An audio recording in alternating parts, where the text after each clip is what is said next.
Olá, gente boa e amiga, muito, mas muito carinho para você. Estamos iniciando mais um Estúdio 8, um programa de entrevistas que tem a finalidade de entrevistar personalidades importantes da nossa comunidade, do meio político, empresarial, artístico, sempre com informações de alta relevância. E mais que isso, trazendo informações de modo a que você possa viver melhor, sabendo das coisas que acontecem na comunidade. Hoje, com muita honra, mas com muita satisfação para nós, e até com um carinho especial, nós temos a presença do vereador Nelson Filho. Eu vou chamá-lo de Nelsinho pela amizade e pelo tempo que a gente se conhece, porque ele é bem mais jovem do que eu, e eu acho que é uma prerrogativa que me sobra, né? Então, eu tenho aqui o Nelsinho junto com a gente, que vai falar das coisas da prefeitura, vai falar das coisas da cidade. Nós vamos aproveitar para falar um pouco dele, do homem Nelsinho, não só do vereador, que a gente sabe que é atuante. Por isso, Nelsinho, muito obrigado por ter vindo, é um prazer tê-lo aqui conosco e aceito você aqui com muito carinho nessa mesa. Eu que te agradeço, Sérgio, fico honrado com o convite, queria desde já parabenizá-lo, né, e desejar muita sorte ao Estúdio 8. Obrigado. Lembro muito bem de um primeiro nome, não 8, mas já participamos juntos de um estúdio. De um estúdio. Né, que também fazia parte de um meio de comunicação social muito importante na nossa cidade. Creio que você deva abordar esse assunto. Eu vou abordar esse assunto, né, porque foi muito interessante. E mais uma vez, fico muito honrado com o seu convite e desejo toda a sorte do mundo para você. Quer dizer, chovendo molhado também, Não, eu preciso aprender, inclusive, com você, sou telespectador do seu programa. Esse negócio de dizer que o discípulo supera o mestre nunca, viu? Sempre, sempre. Eu vou dizer uma coisa para você, e a gente não deve nem discutir isso, porque sabe quem disse isso, na verdade? Foi Nietzsche. Nietzsche disse uma vez o seguinte: o bom discípulo é aquele que não continua sendo sempre discípulo. Então, qual é a função do discípulo? A função do discípulo é se tornar um mestre. E hoje você, pela sua vida, pela sua experiência na TV, se tornou um mestre. Mas hoje aqui você é um entrevistado. Então, vamos começar com o seguinte. Vamos falar um pouquinho de você. Nasceu aonde, Nelson? Aqui mesmo? Não, eu nasci em Santos, na Santa Casa de Misericórdia de Santos, em 1962, mas só nasci, viu, Sérgio? Eu sei. Depois fui residir, sabe aonde? Não diga, fala. Na área continental de Santos, em Monte Cabrão, onde naquela oportunidade não tinha nem ponte ainda para atravessar, a travessia era feita por chatinha. Eu me orgulho muito de ter morado no Monte Cabrão, que naquela oportunidade era como se fosse uma zona rural ainda. É verdade, né? É verdade. E a vida, como é que era lá? Hoje, por exemplo, o meu netinho, de vez em quando, a minha neta mais velha, a segunda neta, já 12, 8 anos, 6 anos, já pega um Facebook, etc. e tal. E o meu netinho de 2 anos tem um dedinho desse tamanho, já está fazendo assim no Facebook. Mas naquela época, como é que era a vida? Né? Esquece Facebook. Não era Facebook, mas como é que era a vida naquela época? Eu tinha. Na realidade, eu vim para Vicente de Carvalho com 5 anos de idade. 5 anos, né? Então, tá. Muito novo, mas eu lembro bastante, muitos amigos nós fizemos lá no Monte Cabrão, uma vida muito gostosa, né? O mar ali do lado, tinha caça, então caça e pesca. Meu pai era caçador, na realidade, gostava de caçar suas capivaras, na época que não era proibido. Não era proibido, né? tá. Que não tinha problema ambiental e que não estava em extinção, inclusive.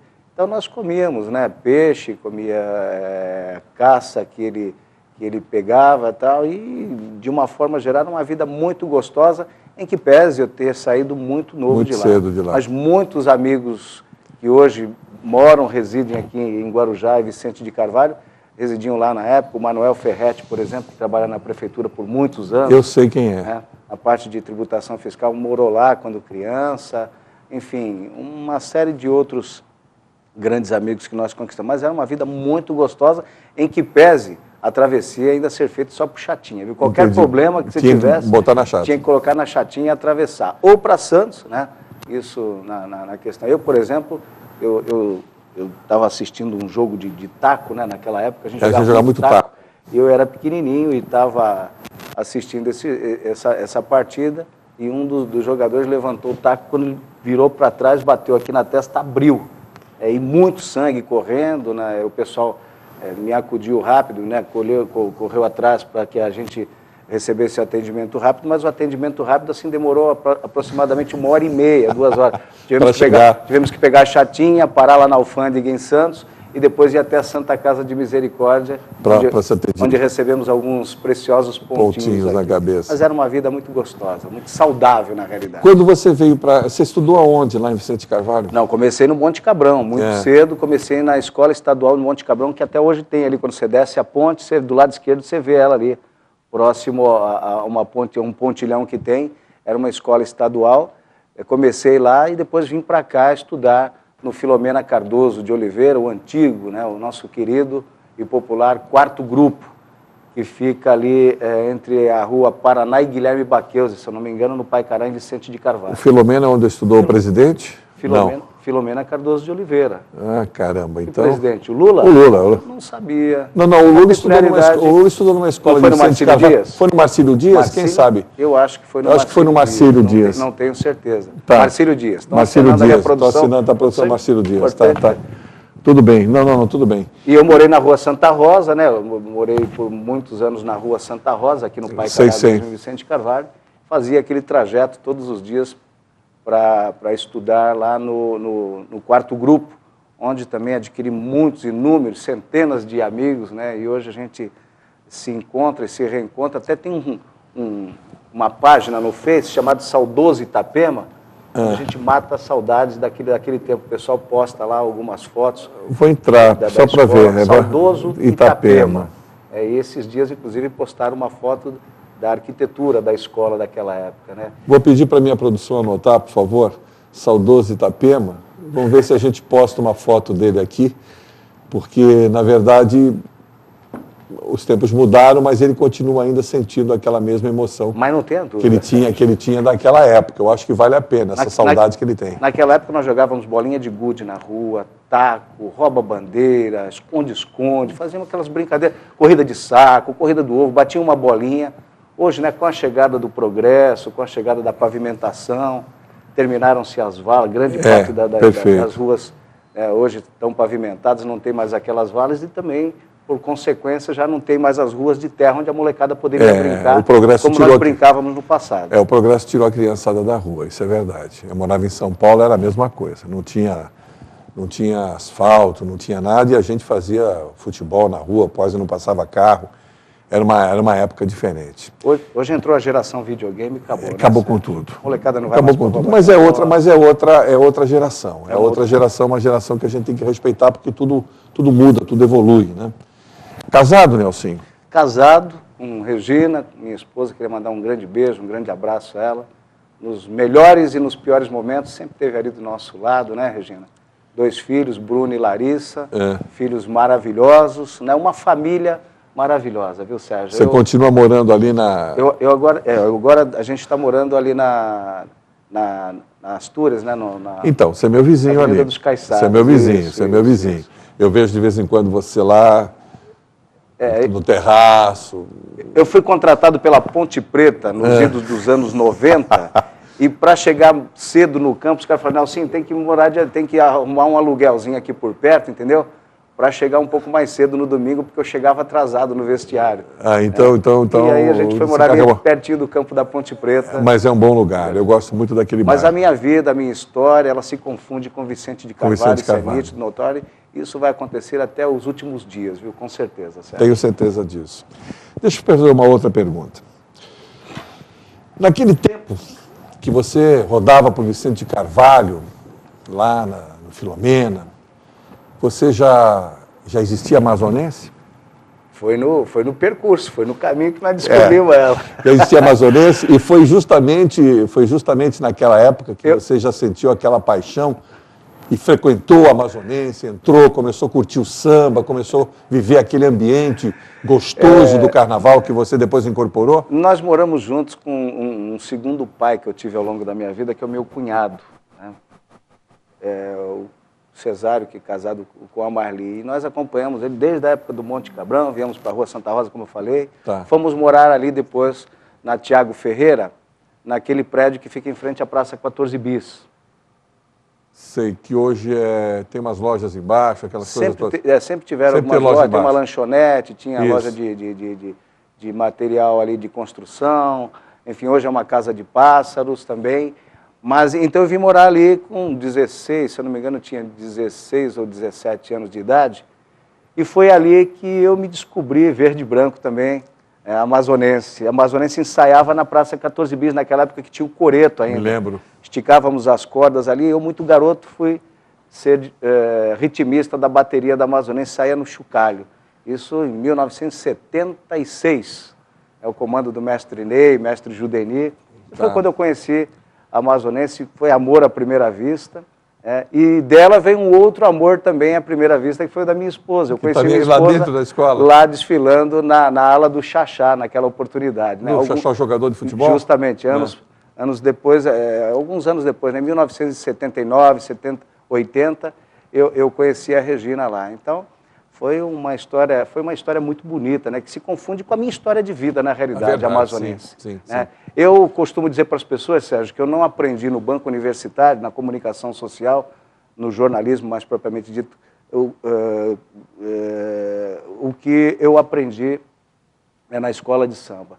A questão do relacionamento, a questão, né, de aprender a gostar das pessoas, da forma que elas são, porque os dedos, se os dedos das mãos não são iguais, as pessoas também não são iguais. Então, cabe a você identificar isso e aprender a gostar delas da forma que são.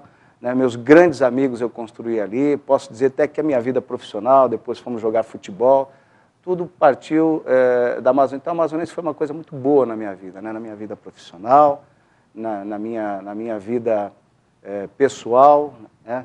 E fiquei lá durante todo esse período, né? Porque a gente não deixa de ser nunca, né, Sérgio? Fui presidente por três oportunidades. Eu vou me referir a isso aqui. Mas começou lá, em 1977, mais ou menos, morando ali na frente, ouvindo o som daquela bateria maravilhosa, não consegui,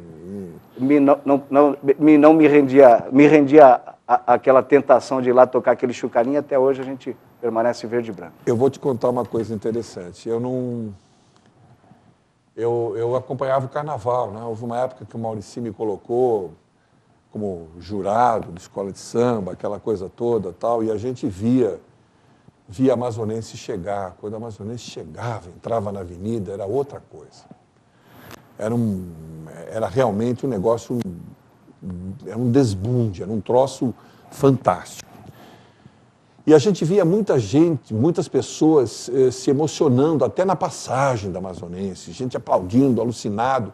Vocês têm uma canção muito bonita, muito triste, de quando ela saiu pela primeira vez, os que não puderam sair, ficaram chorando, etc.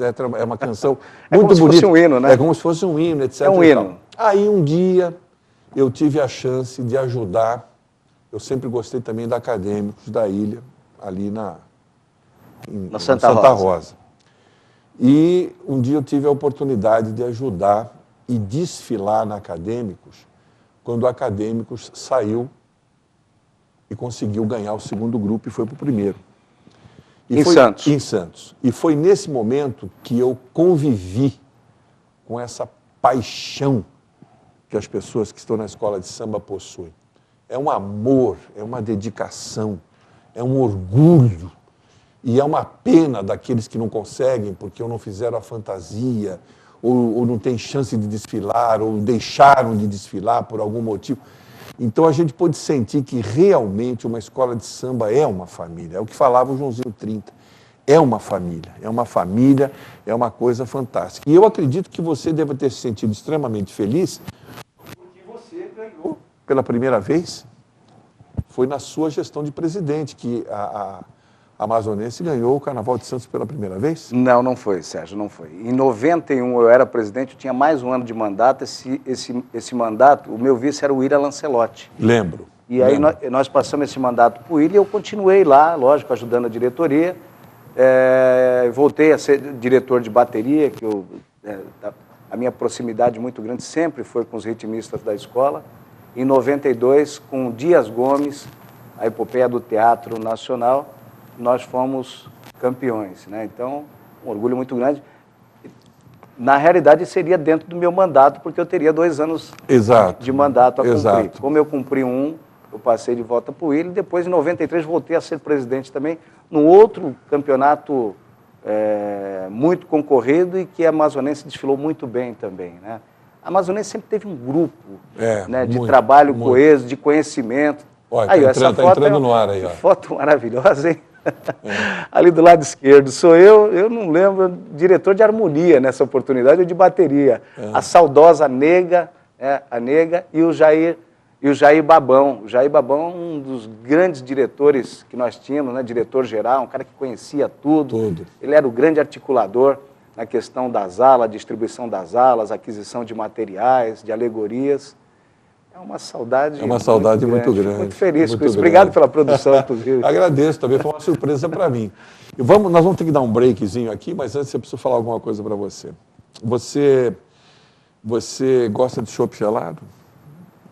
Muito gosta. Gosto, sim, gosto. Choppinho gelado. Gosta de... Tem black também? Já comeu? Tem. Gosto também de black.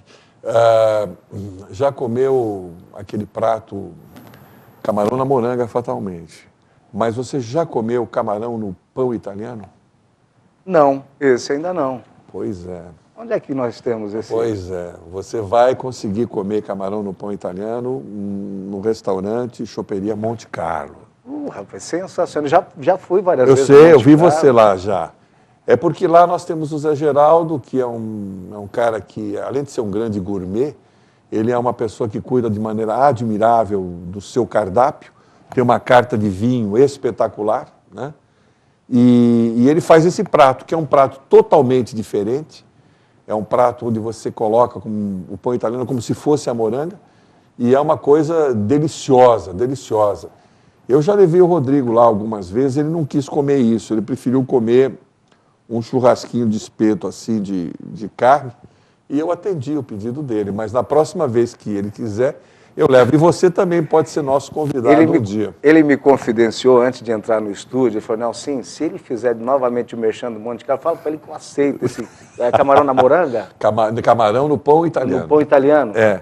Ele falou que aceita, e eu hoje, inclusive, hein? Nós vamos lá daqui a pouquinho, vamos sair daqui do estúdio e vamos lá. Beleza, Rodrigão? Eu não sei se é possível isso, porque o pão vem de São Paulo, eu não sei se... Que migué agora, hein? Tá entendendo? Que o pão vem de São Paulo ali Mas vai lá que você vai gostar, fica ali na General Rondon, bem em frente, um dos endereços é bem em frente. Sensacional, atendimento, uma casa maravilhosa. Muito boa, em frente ali o funcionalismo público, e na esquina ali do canal, do lado do Jackson, que vai aqui um jabazinho para o Jackson, que é nosso amigo. Jackson da farmácia. Da farmácia. Tem o segundo restaurante. Vai lá, você vai curtir, se um dia você quiser, você me fala, você vai ser meu convidado. Vamos para o nosso break, a gente volta já já.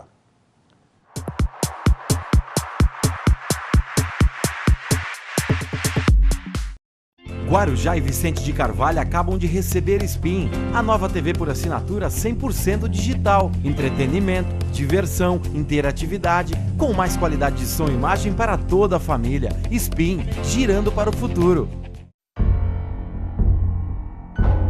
Você sabe o que ele faria se alguém o provocasse, xingando, ofendendo, chamando para a briga? Nada. Minha vida vale mais do que qualquer briga ou discussão. No Brasil, centenas de pessoas são mortas por motivos fúteis. Conte até 10. A raiva passa, a vida fica. Paz. Essa é a atitude. Uma campanha do Conselho Nacional do Ministério Público e ENASP.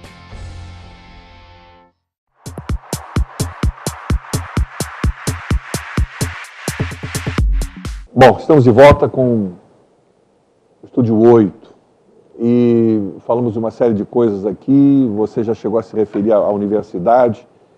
Você sempre teve vontade de fazer jornalismo ou foi uma coisa que você foi despertada futuramente, assim, mais para frente na sua vida?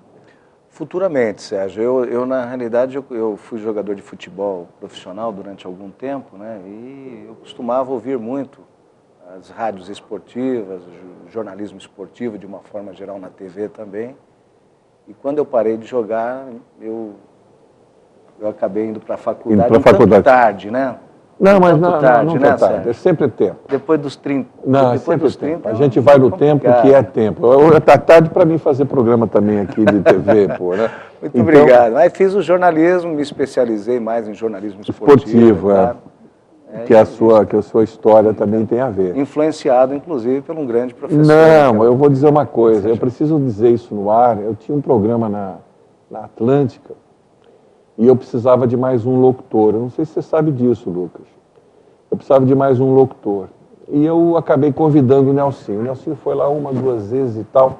E eu não podia mais continuar no programa. Eu tinha que sair do programa e tal. Então, um dia, eu falei, vou ver se esse cara segura o programa nas costas mesmo. Né? Não, me pregou uma peça. Aí eu liguei para ele e falei, seguras aí que eu estou indo e tal, e não sei o quê. E ele, não, tudo bem, tal, deixa comigo.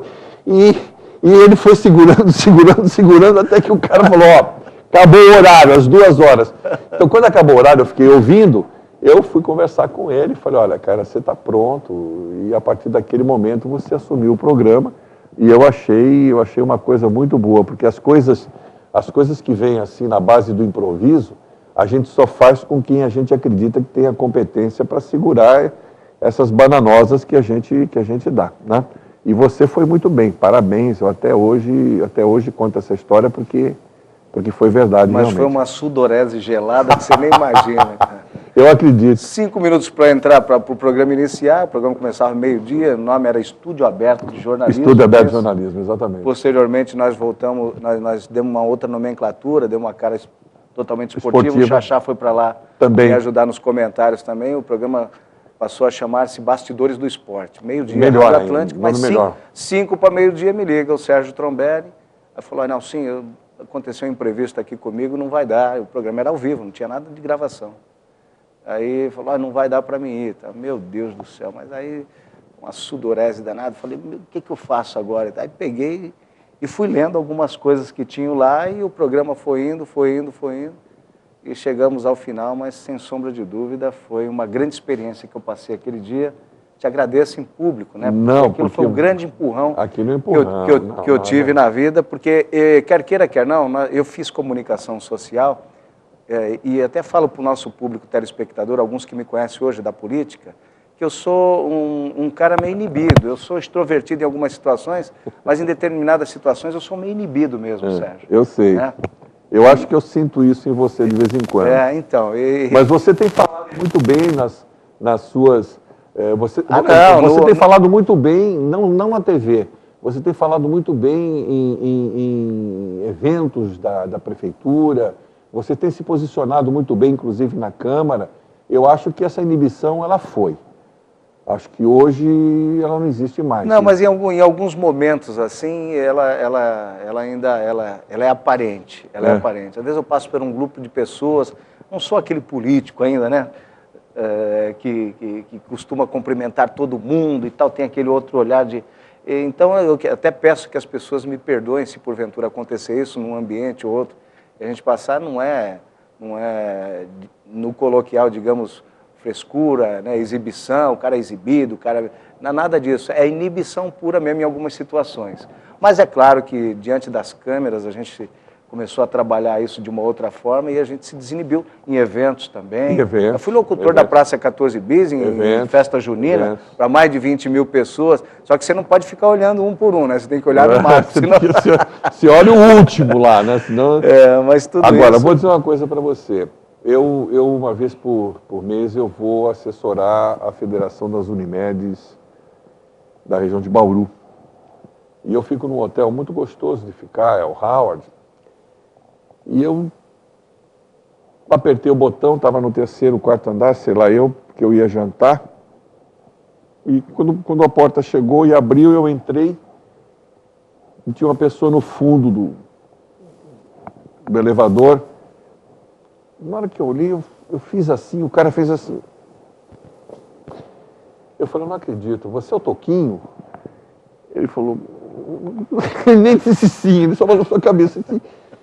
Cara, mas que prazer em te conhecer pessoalmente, eu adoro suas composições, etc. Mas eu senti que ele ficou inibido quando eu comecei a olhar muito para ele ele ficou inibido, porque tem alguns artistas, a gente conhece, quando você olha para eles e faz assim, para mostrar que são. E outros se retraem, né? Então eu acho que o Toquinho é um cara também mais ou menos inibido. Depois, quando eu encontrei com ele andando, ele estava com o violão nas costas, ele falou, ó, vou ganhar meu pão de cada dia, tal. Eu falei, olha, eu estou vindo do meu, né, que eu tinha terminado, tal. Aí ele já foi um pouco mais solícito. Deixa eu falar outra coisa para você. Você veio para a TV para fazer um programa, né? Um programa de TV muito interessante. Você participa daquele programa de Santos ainda? Participo desde 1998, programa Esporte por Esporte, se você me permite fazer o isso. Não, pode fazer. Desde 1998, com uma pessoa maravilhosa também, chamada Armando Gomes, um ícone no meio esportivo, né, no jornalismo esportivo aqui da nossa região.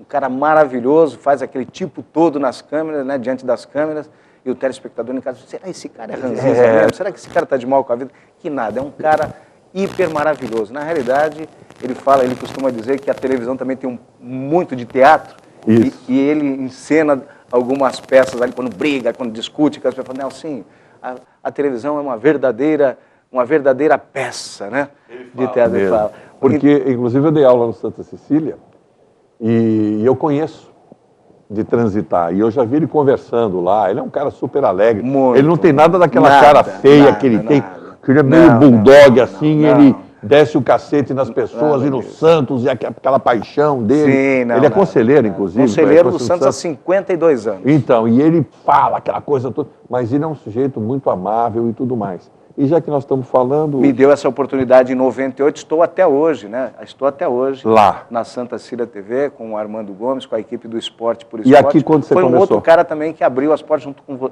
né, igualmente a você. Aqui na Guaru TV nós estamos há 4, 5 anos aproximadamente, com o Rodrigo e a Kátia. Queria agradecer muito, inclusive, já que você levantou a bola, a audiência do nosso público telespectador, porque é um esporte local, a gente aqui não fala do Santos, do Corinthians, a gente dá um pitacozinho ou outro, mas a gente fala muito do esporte amador da nossa cidade. Eu vi. É um nas programa de mais variadas modalidades esportivas. De uma prestação de serviço fantástica. É uma prestação de serviço esportiva para a nossa cidade. Estou muito feliz com o que estou fazendo. Viu, Sérgio? Parabéns.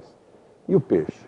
O peixe está bem, eu acho que está no caminho certo, né, Sérgio? Eu acho que está no caminho certo, mudou algumas peças, saiu o seu grande ídolo, Neymar, mas ficaram aí algumas sementinhas plantadas que com certeza Você vê como vão tem germinar. alguns jogadores que estão indo bem, então... Foi pena esse negócio que aconteceu com o Barcelona, que foi uma coisa mal programada. Muito mal programada. Porque isso daí pode até abater pessoas, principalmente no Campeonato Brasileiro. No Campeonato Brasileiro. Mas, na verdade vem vindo uma renovação. O Santos tem aproveitado muito bem esse pessoal de base, e eu acho que vai se erguer com facilidade. Não tenha dúvida disso. Se continuar nessa toada no Campeonato Brasileiro, esquecendo, né? Vira essa página. Vira do a Barcelona, página, né? Faz vira de conta a página. Que não aconteceu. Então essa renovação, o Claudinei também, esse técnico novo, é um menino muito correto, é um cara que trabalha bastante já na equipe de base há muito tempo no Santos Futebol Clube, merecia essa oportunidade. E a crônica esportiva, ela costuma dizer o seguinte, os times têm que se renovar, têm que se reciclar, têm que dar oportunidade para a base, tem que dar oportunidade também a jovens valores que comandam as equipes. Com certeza. Né? Tem que aparecer novos técnicos. Nós estamos acostumados também com meia dúzia de técnicos renomados, pulando de galho em galho, ganhando uma fortuna, justamente. Né? Eu ouvi dizer que o caso, por exemplo, que pesou muito isso daí é fato, que pesou muito para o Muricy não voltar para o São Paulo, foi que ele ganhava R$700 mil no Santos, cara. Perfeitamente. É muita grana, é um negócio absurdo, rapaz. Justamente. Entende? Então, eu não sei se o técnico ele é sumamente importante, mas eu não sei se o técnico realmente é tudo isso. Eu acho que ele é extremamente importante, né? Mas os valores são exorbitantes para um país que nós vivemos, que os clubes, inclusive, andam com um boné na mão, aí, pedindo dinheiro, devendo obrigações trabalhistas, impostos, etc. e tal. Então, eu acho que o técnico é de vital importância.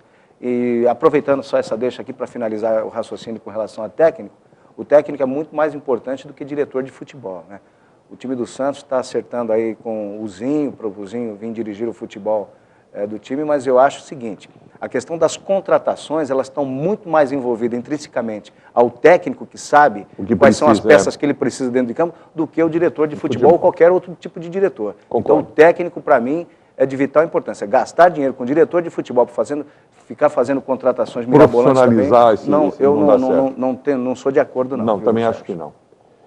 Falando em futebol, esse lance dos suíços já contratarem um espaço no Casa Grande para deixar a equipe deles aqui e tudo mais, isso pode dar uma alavancada no futebol, principalmente por causa da melhoria do estado. Você não acha que pode dar uma alavancada no futebol aqui na ilha de Santa Amaro? Sim, já que Guarujá, né, se inscreveu para ser uma das subsedes da Copa e a coisa está virando e os suíços estão aí, né, o DAD também já se pronunciou? Já se pronunciou com recursos, inclusive, para a reforma do estádio municipal e o entorno, que é o mais importante. É o mais importante. Para mim, o grande legado que vai se deixar, além do campo de futebol, do estádio, com toda a infraestrutura que vai ficar lá, o entorno, aquelas ruas que fazem parte ali ali tem um conjunto habitacional sensacional. Santa Maria. Muito bonito. Justamente. Fechado. Então. Um condomínio fechado. Justamente. Que se desvalorizou brutalmente por causa do abandono daquela região, do entorno, do estádio e tudo mais. Perfeitamente. E agora com obras de pavimentação, de drenagem,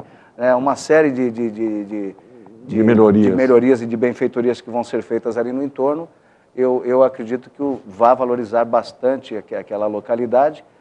E o estádio, acima de tudo, vai ficar também de legado para os times de futebol da nossa cidade. Vai ter um centro de fisioterapia lá dentro, né? Uma sala de musculação, vai ter uma piscina, tem também a reforma de toda a parte de imprensa. Então, nós vamos ter um estádio realmente em condições da gente estar recebendo grandes equipes aí, formatando equipes, e lá na frente, quem sabe a gente tem uma equipe profissional à altura de disputar uma segunda divisão, subir para a Série A3, A2, A1, e amanhã depois a gente está gerando emprego na nossa cidade, gerando emprego e renda, e fazendo parte também desse calendário turístico, esportivo, nacional e até internacional, com um grande clube, e isso também criando um link muito grande com as categorias de base, tirando a garotada aí dos mais variados bairros, dando oportunidade para que eles cheguem e aspirem à condição profissional. Agora, o grande legado é esse que eu acho que deixa, né? Tá. É toda a reforma ali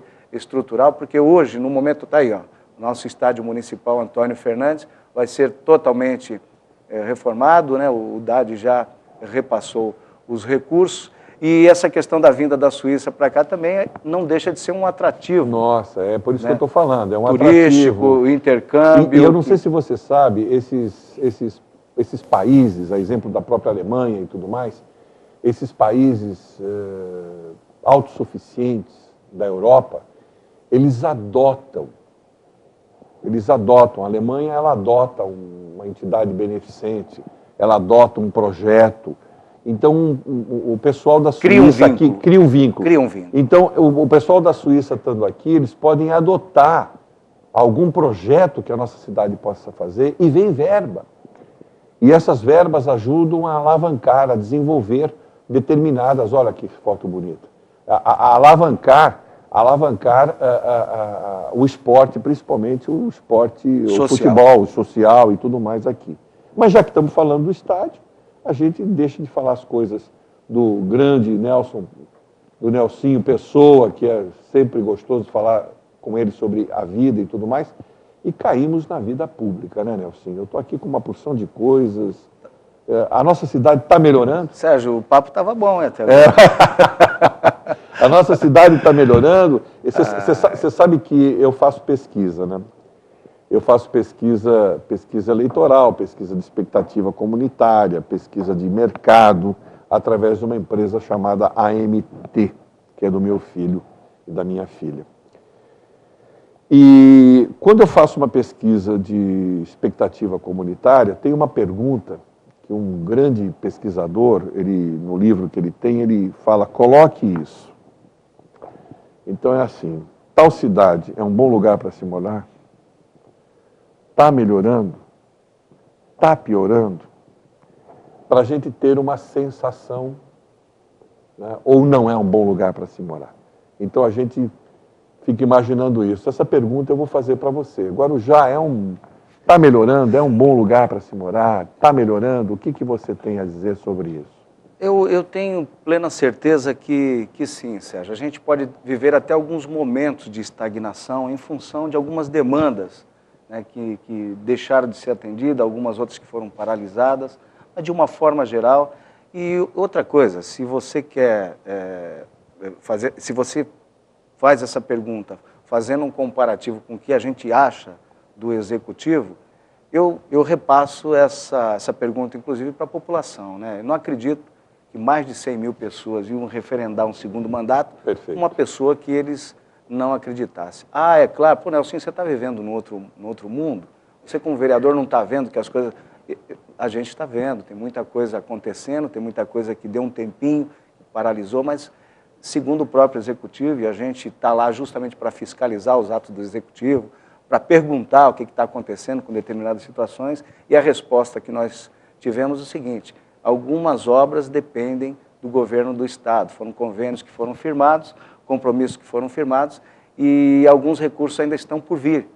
E o que deu nessa questão da paralisação do andamento de algumas obras. Recursos esses que foram retomados, e parece que essa semana alguns convênios estariam sendo assinados novamente com o DAD, né? E com pela informação que com o próprio PAC 2, e as obras estariam sendo retomadas. Mas precisam realmente ser retomadas. Eu não estou vivendo em outro mundo, não. Estou vivendo o mesmo problema que vocês também, o problema do trânsito, o caos dos caminhões na estrada, né? A Oswaldo Cruz, que precisa terminar, algumas outras obras que estão ainda por acabar, mas eu prefiro acreditar nesse governo que foi referendado para um segundo mandato por mais de 100 mil pessoas, em que pese a gente ia ter avançado um pouquinho esse tempo. Eu também concordo com isso. Eu vou retomar esse assunto assim que a gente voltar do nosso comercial. Eu volto a insistir que vale a pena você dar uma frequentadazinha lá no Zé Geraldo, o Zé Geraldo, ele não é patrocinador do meu programa. De repente você falou no primeiro bloco, e a pessoa pode ser que tenha clicado agora e esteja iniciando, portanto, a participação, essa interação conosco. Qual foi mesmo aquele prato que você falou que vai levar o Rodrigo lá? É o camarão no pão italiano. É uma coisa deliciosa. O Lucas está babando ali no estúdio. É uma coisa deliciosa. Eu estou vendo aqui, está pingando ali no Lucas. Então, é uma coisa deliciosa, e ele tem uma carta de vinho também muito grande. Ele não é patrocinador do meu programa, ele é meu cunhado, mas é uma pessoa que eu admiro muito pelo zelo com que ele trata as coisas no que diz respeito à gastronomia. Vir ao Guarujá e não conhecer o Zé Geraldo é não saber o que a gente tem de bom na gastronomia local. A gente volta num instante, retomando esse assunto que ele falou da cidade que está melhorando ou não. Vamos lá.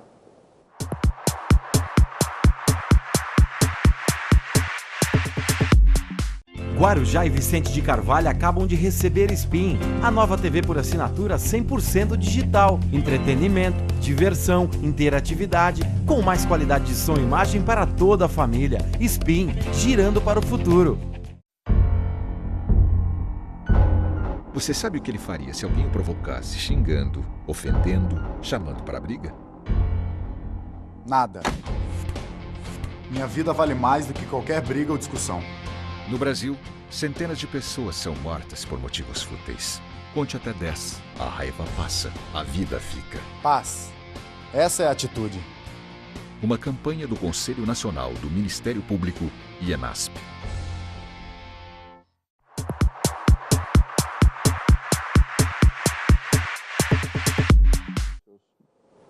Olá, estamos de volta.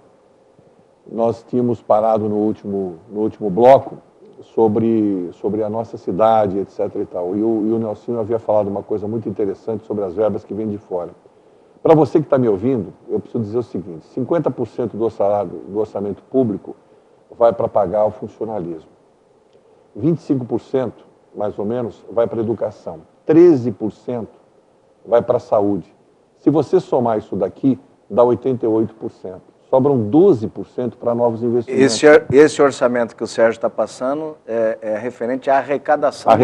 Do tributo do município. Então, tudo aquilo que é arrecadado, que você paga de imposto, vai para ali, vai para o montante, que é subdividido depois para esses fins aí que o Sérgio acabou de colocar. Então, veja bem, se você não tiver verba de fora, E o Duino, outro dia... Não, e tem uma coisa mais importante que você deixou de acrescentar aí, os precatórios, né? Ah, sim, precatórios temos que são cobrados por lei, que são cobrados por lei. Precatórios são dívidas bem antigas, né, que já vem há muito tempo aí, andando pelos tribunais judiciais, foram já batidos no martelo, isso. E a prefeitura tem que pagar.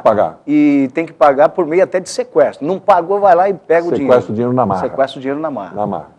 Então, inclusive, outro dia eu estava vendo uma entrevista, e hoje o Duino aqui no Gilson Lima falou uma coisa interessante.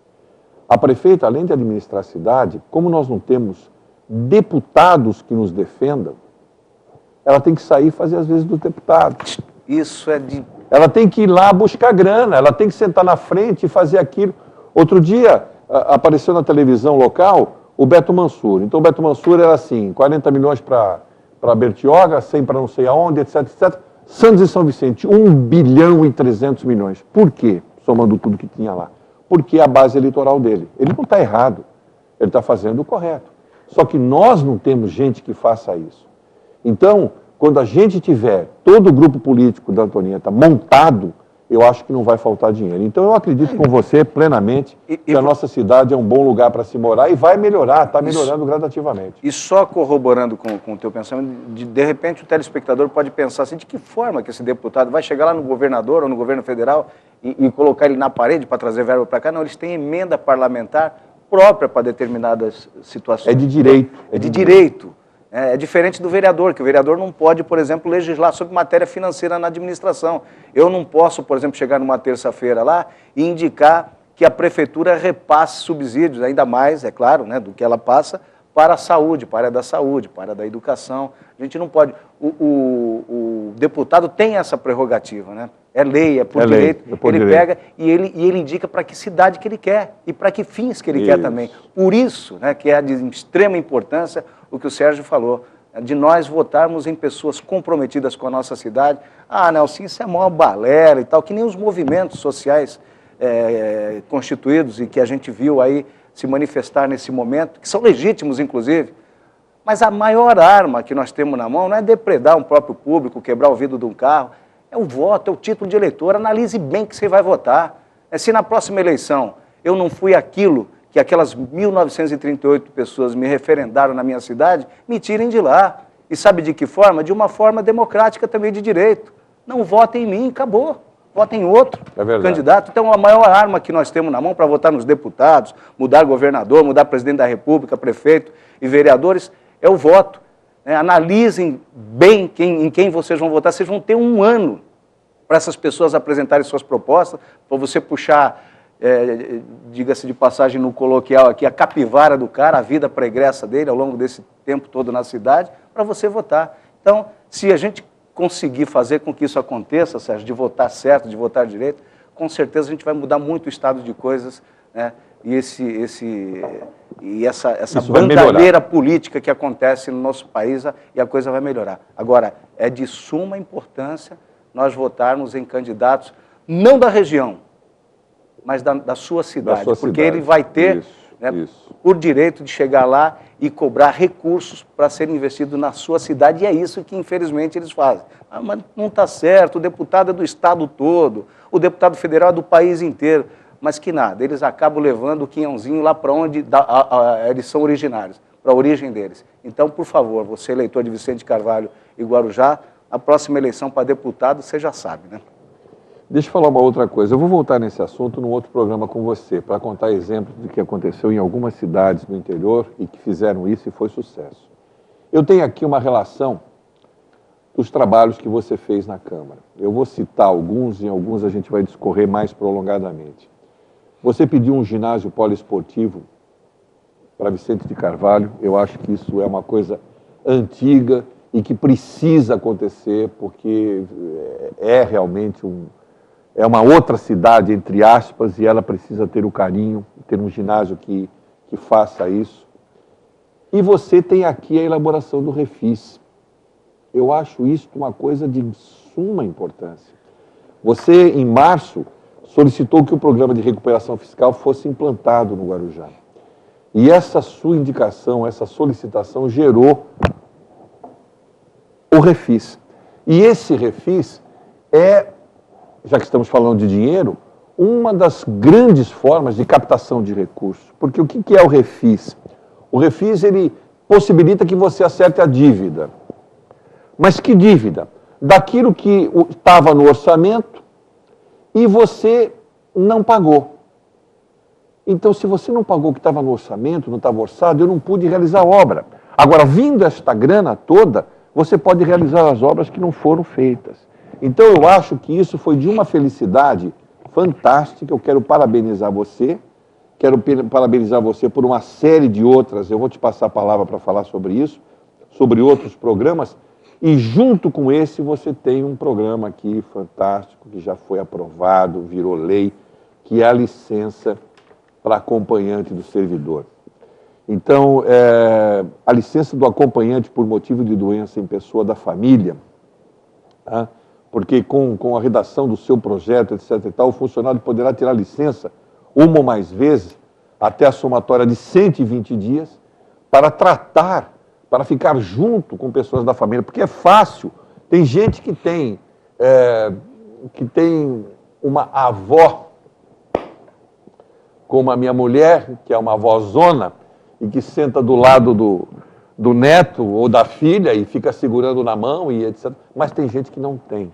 Tem gente que não tem. É marido e mulher ali na dura e um filho doente e a pessoa não pode parar de trabalhar, ou a mulher está doente, ou a mulher teve uma intercorrência quando teve o parto e o cara é funcionário público, ele tem esse direito. Enfim, eu acho que esses dois projetos, do Refis e esse projeto da licença de acompanhante do servidor, eu vou dizer assim, para o primeiro semestre de 2013, está bom, está bom. Agora vamos ver o que virá no segundo semestre de 2013. A gente fala muito de projetos de lei, né? Eu acho que a grande fissura, a grande menina dos olhos do vereador, quando ele se elege, pelo menos no meu caso, pela primeira vez, vereador de primeiro mandato, criar projetos. Nossa, eu quero criar projetos que vão ao encontro da necessidade da população, quero minimizar o problema da população como um todo, tal, em todas as áreas, em todos os segmentos.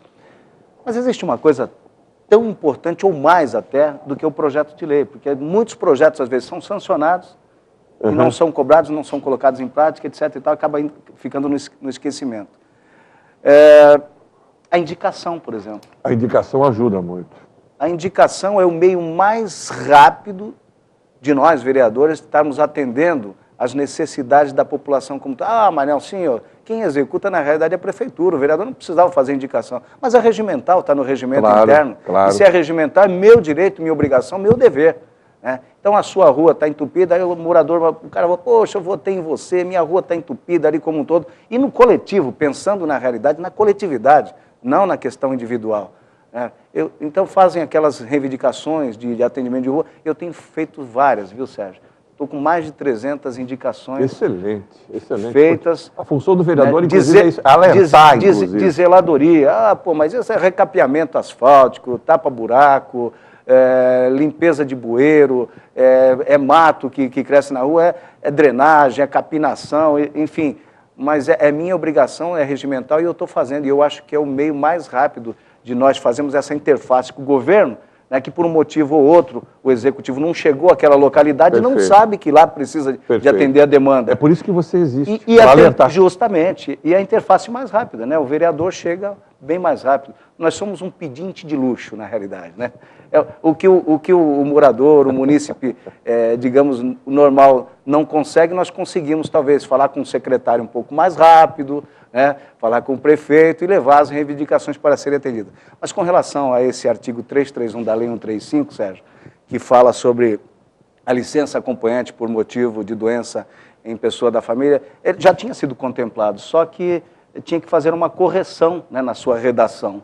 Por quê? Porque ele falava de 120 dias. Você pode usufruir por 120 dias. Só que se você tirasse 3 dias ou 4 dias, só após 2 anos você poderia requerer novamente essa licença acompanhante. Então nós fizemos um pequeno reparo na lei. E outra coisa, nós extinguimos também a perda na questão de subvenção dos teus provimentos de salário. Porque com 2 meses você perdia 1/3, com 3 meses 2/3, com 4 meses, ou seja, os 120 dias de licença, você não tinha salário. Salário nenhum. Salário nenhum. E nós acabamos excluindo isso também do artigo. Foi votado por unanimidade, foi sancionado, está em vigor, muito embora haja uma reparação global na Lei 135, que está indo para a Câmara novamente, com algumas coisas que pediam, que pediam um reparo, que precisavam ser reparadas em função até dessa lei ser complexa demais, ser muito grande, porque é a lei que rege, na realidade, o Estatuto do Servidor. Então, com certeza, ela foi muito bem preparada, mas passou despercebida algumas situações, está indo agora como um todo, a Lei 135, para que nós votemos lá. Então, foi muito importante e sem sombra de dúvida, né? As pessoas ficaram muito felizes, os funcionários, grande parte dos professores se manifestando no Face. Queria agradecer a oportunidade e queria agradecer também aos vereadores, né, que foram firmes com você nessa propositura. Na propositura. Nelsinho, eu tenho que, infelizmente, encerrar o programa. É uma pena, a gente podia ficar falando mais vezes, mas eu espero contar com a sua presença aqui para a gente falar novamente de coisas agradáveis. Não precisamos falar mais da sua vida, discorremos um tempão, mas foi muito agradável saber da sua história, saber das suas paixões, saber da sua saudade, do seu amor por Vicente de Carvalho, pela cidade como um todo, pela amazonense, pelo esporte, né? Então, eu agradeço muito a sua presença. Muito obrigado, espero que você volte outras vezes. Sérgio, eu que tenho a agradecer, muito obrigado por você ter aparecido, né, naquele momento, em 1995, na minha vida, porque hoje, se eu me tornei esse comunicador, né, razoável, digamos assim, hoje foi porque naquele momento você me deu aquela oportunidade, tá? Mais uma vez, sucesso grandioso aí no Estúdio 8, que já é um sucesso, e muito obrigado pelo convite. Tantas vezes que você convidar, estarei presente, né? Da mesma forma, farei lá no Monte Carlo com você daqui a pouquinho, o Rodrigo, tá legal? Grande abraço, Zé Geraldo. A vocês todos, o nosso muito obrigado por terem ficado conosco até essa hora. E nós voltaremos numa outra oportunidade, sempre entrevistando pessoas extremamente agradáveis e dentro de um papo profundamente descontraído, como eu entendo que deva ser a televisão feita pelo Canal 8. Muito obrigado a todos vocês e até uma outra oportunidade, se Deus quiser.